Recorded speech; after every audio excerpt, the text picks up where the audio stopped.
Hello, Covert Cafe. Oh my gosh. Welcome to the East Coast Takeover. Yes, stand-up comedy with people originally from the East Coast, including myself. Before we get this started, give it up for Joe and Colin behind the bar. Oh my gosh. And a clap for, this is going to be surprising to those of you who have not been here before, but give a clap to Joe on sound. Yes, give it a clap for Joe on sound. That's right, Covert Cafe running a two-Joe operation. We love it. And one last clap, he is within earshot. Give it up, your headliner tonight coming all the way from Baltimore, Maryland, Ian Salyers. Let's clap it up for Ian Salyers. You'll see him later. Oh my gosh. My name is Chris Hudson. I'm hosting tonight. I am also originally from the East Coast. I am also originally from Baltimore, Maryland. That's right. Yes, Baltimore, Maryland. I am a transplant, though. I have been living here for about 5 years in the Portland, Oregon area. Been living here. Whenever someone finds out that I'm a transplant, that I'm from out of town, and they've been living here for a long time, they always do the same thing. You know, I'll be like, oh, I'm from out of town. You know, I'm 5 years, Baltimore, Maryland. They'll always go, oh, well, you know, let me let you in on something. Portland used to be cool. They'll be like, Portland used to be good, and now it's getting kind of bad. And I'll have a follow-up question. Yeah. Okay, there you go. Might have been that guy. No, I'm just kidding. I'll have a follow-up question because I want to learn more about where I live, so I'll be like, oh, well, when would you say it started going downhill? And I swear, they'll like look me up and down and go, well, when did you move here? It's like, all right, there we go. There's that classic passive aggressiveness. Sometimes you got to pull it out of people, you know? Like I said, from the East Coast, Baltimore, Maryland, I am used to regular aggressiveness. That is what I'm used to. Like, I moved from Baltimore, Maryland to downtown Portland 5 years ago, which now seems more like a lateral move than anything else. Because I was living downtown. I was in the epicenter. There are people walking around downtown screaming, yelling, not at anybody in particular, sometimes at the sky.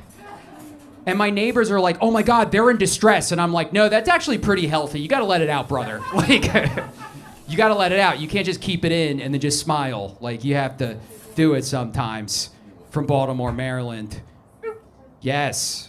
Lived in downtown Portland. I was walking around, you know, downtown Portland. It's funny because everybody's like, oh man, downtown's in rough shape. I'm walking around like, dude, this feels like home. I'm like, go O's. Like, this is sweet. Yeah, I love it out here in the Northwest. I do. One of the reasons I moved out here was for the nature. You got to give it up for the nature out here in the Pacific Northwest. Yes. Muted claps.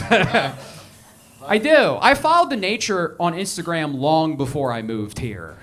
Yeah, I used to see pictures of Oregon nature. I would hit like, and I would go, one day, I'm going to stand there and probably check my phone. You got to figure out who's hitting you up, you know? And I like nature. I like going out into nature. But I don't get a lot of free days because most nights I do this, and during the day I get fired from jobs. So I don't got a lot of free days, and I had a free day not too long ago, but classic Portland, which I didn't do my research properly. I didn't understand how much it rained in the Pacific Northwest. I didn't understand that. They don't show that part on Instagram. And it was my free day. I was like, oh, I'm gonna go out into nature. I have all these plans. Classic Pacific Northwest on my free day, torrential downpour the entire day, nonstop rain. And I had hit my breaking point. I had been living in Oregon long enough. I hit my breaking point. I was like, I am not gonna let this rain make me change my plans. I am still gonna do mushrooms. Yes, that's right. But I was stuck in my apartment, so I ended up doing my dishes on mushrooms. Yeah, I know. You get them really clean, let me tell you that right now. You get them really clean. Your third eye can see stains that you've never seen before. You know? I think that makes me an adult. Because even on hallucinogenics, there's part of my brain that's like, but somebody does need to do this housework, though. You know, it inspired me. I love chores now. I changed my perception on chores. Now I love doing dishes, as long as I am on a handful of mushrooms. I love it. Yeah, I'm feeling good though. I am feeling good. I got a top 10 compliment the other night. That's why I'm feeling good. I got a top 10 compliment. I was outside of a venue after a show. I was, I don't want to brag, but I was talking to a lady. That's right. Sometimes they talk to me. It's fun. And I had to leave. I had to get out of there. I was like, oh, I got to get out of here. And she stopped me. And she was like, have a nice night and drive safe. I was like, wow. She thinks I have a car. That's a top 10 compliment. Do you understand? That is a top 10 compliment. Because you've heard me talk for over 5 minutes now, and you have clocked me for bus energy real quick. You're like, wow, he's bouncing, he's animated, he must have taken 2 buses to get here. That guy's got straight off a light rail train right onto a Lime scooter energy, that guy does. And when he gets off the Lime scooter, you know he's smashing commute when they ask him what he used it for. Never smashing fun. Yeah. That was great, yeah. It was a laugh from the outside. I am on transit, though. It doesn't make me feel great, you know? I'm in my mid-30s on transit. The only time I feel good on a bus is when we're in heavy traffic. When we're in bumper-to-bumper traffic, because then I can look right out the bus window, right at somebody who's in their car, and be like, hey, guess what? We're getting home at the same time. How did that investment work out for you? Huh? No Tesla underground tunnels for you today. Like, sure, they can control the temperature and the music and the smells, but I could fall asleep right then. I might not make it to my destination, but I'll be somewhere. The driver will wake you up at the end of the line. And then you just have to figure out how to get back home from Gresham. That's all you have to figure out. All you have to figure. Local reference. Gresham. It's fine. Oh, boy. I'm also feeling good because I'm wearing my favorite pair of pants. Yeah, that's right. I got these pants from Marshall's. Great deal. $11.99, if you guys can believe it. These pants. Thank you.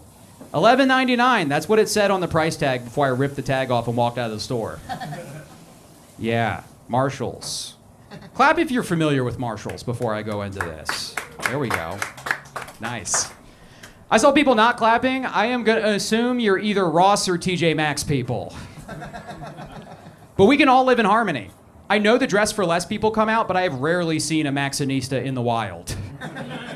I think it's that extra X that keeps them out, you know? Because you never hear anybody go, oh, I'm going to go find some deals at TJ Maxx. Like, are you shopping or summoning a cat? Like, what are you doing? I do love Marshall's, though. Unironically, I do. I love Marshall's. I love any store where you walk in and every item has a different anti-theft device on it. I like that. You go to the checkout, there's like some food there. You're like, oh, what's this? Oh, it's chickpeas covered in yogurt, covered in dark chocolate, with almond bits and tortilla chips in the bag for some reason. $22.99 marked down from $49.99. Where did they get this food? Yeah, Marshall's. Bummed me out because I used to have one in my neighborhood and they closed it. And I asked the security guard who was guarding an empty building, because that's the way that real estate works now for some reason. There's a security guard guarding like the idea of real estate. And I asked him why they closed the Marshall's, and he's like, oh, it's just too much shoplifting. That's what he said. I think it was too much shoplifting. Like, really, Marshall's? Have y'all seen your own store? Because Marshall's, their store looks like they walked out of a bunch of other stores with all of those clothes. Shoplifting looks like their business model, let's be honest. That's why they have all the different anti-theft devices. They're like, look, we stole it once, you can't steal it again. I'm like, okay, can I get a key for the pants? I just want to try the pants on. It's like how you go into a CVS and there's toothpaste behind museum glass. You're like, why is the toothpaste behind bulletproof glass? Like, I know people who can afford toothpaste who don't have toothpaste. Let people have toothpaste. Let them have it. Like I said, I am from Baltimore, and I have friends back in Baltimore who, they talk. We still talk, but I have one friend who was like, "Oh, Chris, I bet you love it out in the Pacific Northwest. I bet nobody has tried to rob you," which is true. But what has happened to me has been way weirder than that.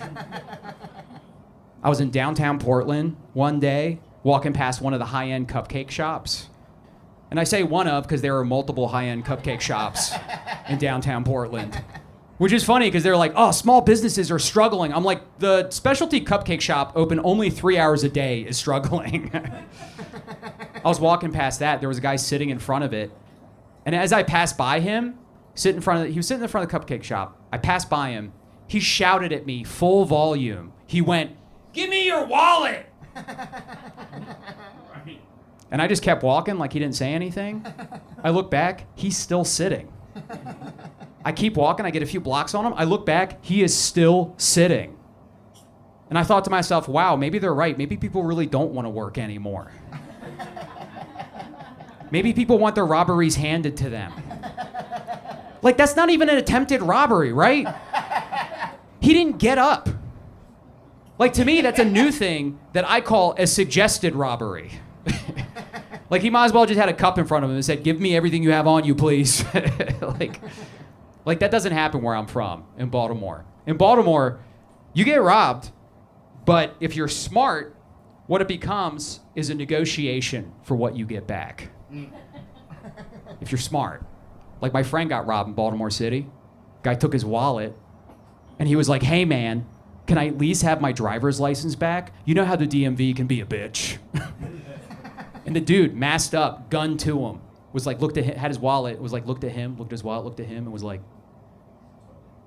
"Yeah, you right." And just gave him back his license. That is the flavor of robbery I am used to. Oh my gosh. Yes. Thank you. Yes, that was the big closer. Thank you, Joe. Thank you, Joe. Joe almost created an applause break. But I love that I can tell there are transplants in the room because the rest of the room is so steadfast. They were like, "We're not going to give that up." Are y'all ready for the rest of the show? We have such fun comedians.